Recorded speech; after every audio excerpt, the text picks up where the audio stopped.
Okay, how's it going, everybody? This is the Human Mind Project here, and today I'm going to share something really personal. We are going to go over my IEP story or my individualized education plan story.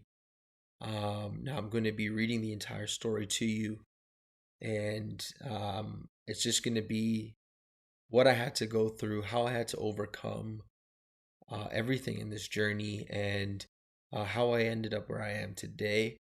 And I hope that it can help many young students out there, or even adults that maybe didn't take some of the steps I took. Yeah, without further ado, this is the Human Mind Project's IEP story, and I hope you guys enjoy it and take something out of it.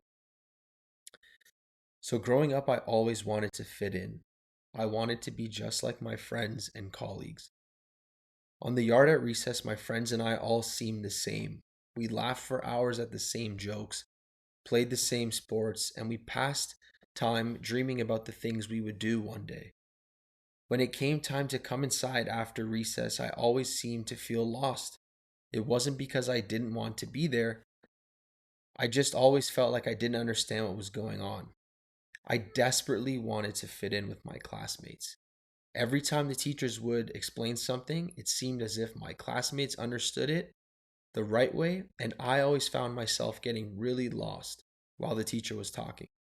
So much so that once the teacher would hand out the work to complete, I would not know what to do, or I would need the teacher to always re explain it to me.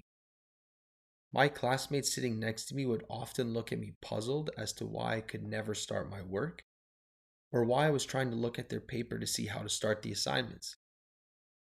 As a young student, I desperately wanted to fit in with my classmates and be able to grasp the concepts and just be normal like my friends. My teachers would notice my confused look on my face and often pull me aside and whisper to me if I was okay or if I didn't understand something. I would often catch myself embarrassingly admitting that I didn't understand a single thing from the lesson or from what they explained, which further led me to feeling more shy and isolated and just completely out of place in my class. As my friends looked at me and wondered why I was always up at the front with the teacher, after feeling completely isolated and completely confused, I would always have to be taken up to the front with the teacher so that I could always ask questions or kind of be monitored by the teacher to make sure I was paying attention. After a really long period of this, I would say from grades 1 through 3, my teachers ended up speaking to my parents to have me assessed for a learning disability. I visited the doctor, and the doctor conducted a series of cognitive tests. These tests consisted of puzzles, basic mathematical equations, and reading comprehension. After the testing concluded, the doctor told my parents I have something called a nonverbal learning disorder, or for short form, NVLD, or visual spatial learning disorder. The children that usually get diagnosed with this disorder can have issues with math, executive functioning, and some fine motor and social skills. To put it in simple terms, someone with this disorder will usually shy away from doing things like puzzles, playing with Lego, learning long routes or schedules. This disorder can affect you academically with your working memory, your flexible memory, and even parts of your self control. This began my very long journey from 8 years old, wrestling with this monster of a disability. And as you can imagine, at 8 years old, you're just basically starting out school and you're being told you have this visual spatial learning disorder and it's going to affect you pretty much how you study and how you learn. So, throughout my time in elementary school, I spent countless hours crying, wishing I had a different brain. I spent countless hours wishing I could read something and understand it the first time I read it. Being constantly pulled out of class or having to stay back after school to join homework help clubs always left me with a feeling of being extremely slow. As the years passed by in elementary school, every single year I had a teacher that told my parents the exact same thing. literally the exact same thing. And they would always say, your son is so kind, he's so smart in certain areas, but he's got troubles in these areas. And by these areas, I mean like math, reading, and anything to do, I guess, with studying because of the whole memory. The only thing that was ever offered was some extra time for assignments and tests, but never any new ways to learn.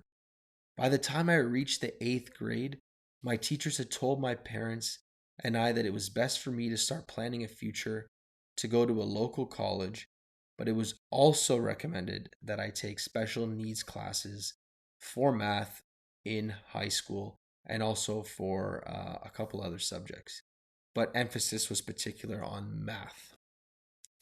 So you can obviously imagine that having to already struggle with these things, wanting to fit in, wanting to pick up on learning things extremely easily, like my friends and classmates, to be told that, now as we exit this journey of elementary school, that now I'm going to have to be planning a life for myself that's, there's nothing wrong with going to college, but obviously I really wanted more for myself.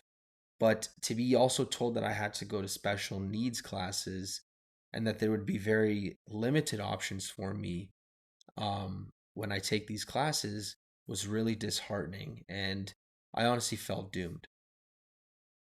So, up until this point, I had spent all of my elementary school believing what other people told me, that my disability was who I was, and that as a student, there was only so far that I could go. Whether it was in my studies or whether it was in my life, I always listened to the label that they had to tell me. I decided to take my teacher's advice, and by the time I started my first year in high school, I had started taking locally developed classes, which was the lowest path you can take and only led to an apprenticeship. It wasn't until one day I was sitting in that locally developed class and I was hiding my face in that class so that none of my friends walking in the hall could see what class I was in. It was on this day that I said enough was enough and that I was tired of believing the labels that everyone put on me. I would never know who I was or what I was truly made of unless I challenged this disability. That same night, I came home to my parents and told them I was going to take the next step in this journey and challenge the confines of this disability. For the next 4 years of high school, I spent every single day fighting this dreadful label of disability, which my teachers and friends gave to me. From this point on, I would spend every summer in summer school redoing my math credits. I had to go to the college level math credits and then I had to do the university level math credits. And this was no easy task at all. There were many times I thought I was going to make it, that I wasn't going to make it, sorry, and that I had to have several tutors help me through this. I went to my teacher and asked her if I could meet her at 7 a.m. before school and get extra help, and then again after school till 5 p.m. to keep practicing material because that's the only thing that really helped me was the constant repetition and consistency with studying. And that's again something I would highly recommend if you have an IEP is the consistency. How often are you studying? How often are you putting the information in your brain? So I genuinely sacrificed the typical partying you do in high school with your friends, any casual outings, also that I could make this dream a reality. By the time I hit my senior year, I had done it.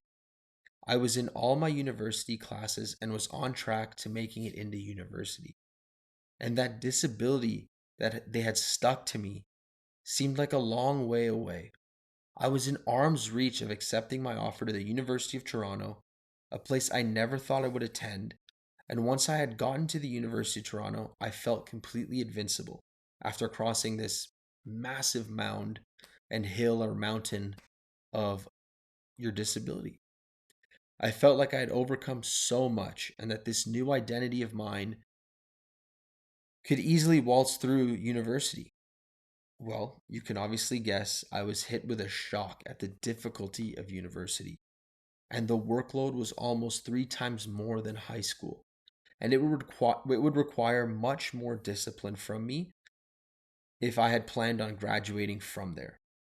I spent weeks studying for exams and writing out definitions repeatedly until they stuck in my mind. I came up with creative ways to remember important facts. I knew that my learning style was not like my peers, that I wasn't someone that could study 2 days before an exam and be able to pass with flying colors. Once again, it took a large amount of discipline and sacrifice for me to be able to succeed here. For these next 5 years, I pushed myself harder than ever. Some nights I even slept in my school to avoid wasting time commuting. Now, just a side note, I'm not recommending you do that, but I was a little bit crazy about this process, and I would sleep at my school.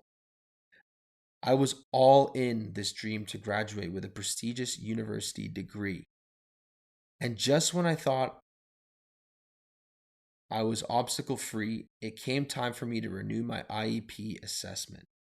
I would sit down with a psychologist from the school for 3 days, and he would administer the same test I received in elementary school. During the process, he asked me what I wanted to do after my undergraduate degree. I confidently told him that I had hopes of becoming a psychologist. After the 3 days of assessment were over and we sat down to review the results, I was once again presented with the difficult news that I still had this exact same disability that I was diagnosed with the first time. The psychologist broke the news to me rather harshly and stated that people like you, meaning me, don't become people like me, meaning the psychologist, implying that it would have been way too difficult to make it to his level of becoming a psychologist or any other higher level that I aspired to reach. I asked him why he thought this. He stated that he has never seen kids with my disability make it out of undergrad, let alone graduate to a master's, and that he really didn't have high expectations for my case either. I left his office in tears, completely gutted by what he told me. All this hard work and sacrifice couldn't just be in vain. So much anger and frustration had built up in me from this. I couldn't stand being labeled again, and I most definitely could not allow myself to be told I wasn't going to make it. So, what did I do? I could have easily let my emotions get the best of me, or decided to agree with this foolish doctor and call it quits. After all, I had come far enough, hadn't I? But instead, I did what I knew best. I dived deep into my work, developing a laser like focus on my goal. Every day for 5 years, I had the exact same routine. I woke up, I ate, and I studied. It was not easy by any means. There were countless nights that I spent crying, feeling stuck, and not knowing how to complete assignments. But I never let this stop me. I developed a deep obsession to succeed, not only for myself, but to prove a point to all these doctors and my friends that this disability was only a small part of me and not my entire identity. Every time I was presented with a challenge, I found new ways to work around them, whether it was a tutor, new study techniques, study groups, or writing definitions and equations over 100 times if I had to until I remembered them.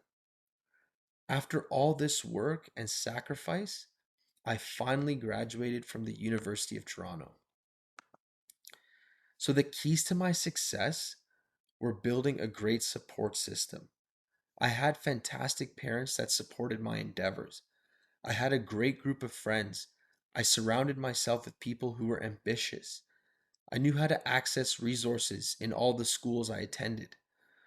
Learning how to study and developing my time management skills.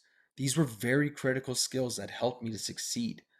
But most importantly, the best advice I can give you today is to see the value you bring to every situation. I recognize that not all my abilities were weak, that there was genuine value in what I had to bring to the table. I think it is vital to your success if you're watching this video and you have a similar challenge with your learning. It's vital to your success that you recognize these things. It's also so important that if you've been told you have a disability and it bothers you the way it bothered me, it's so important that you tell someone you trust. In my instance, obviously, I got to tell my parents, my teachers. I even visited the psychologist at the University of Toronto, who obviously was not very supportive, but I still ended up getting a map or a layout of my disability and learning how I could study and challenge it and break the barriers of what I was being told. But living and suffering in silence with it sometimes can really eat you up. So I highly recommend that you be open about it and don't be ashamed that because you may not be good at certain things right away, right? But like the story I just told you, if you practice, if you honestly give it your best effort, you can land somewhere uh, higher than from where you started. So the moral of my story is super, super simple.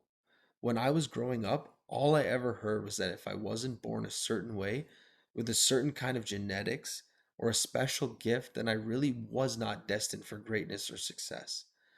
It was like a constant recurring message from my teachers and professors that your disability will limit you forever and that there are no new heights to be reached. But I'm here to tell you through this video that is a complete lie. And I know it's a lie because I jumped 2 feet first into a major challenge of transforming myself from a special needs learner to a university graduate. If you have a will and are determined, then that is just the first step to challenging your disability or any challenge. And that your disability doesn't have to be your identity forever. Through practice, hard work, and sacrifice, you can change and you can succeed. It will not be easy, but I promise you it will be worth it. And if you like this video, please like and subscribe to the Human Mind Project.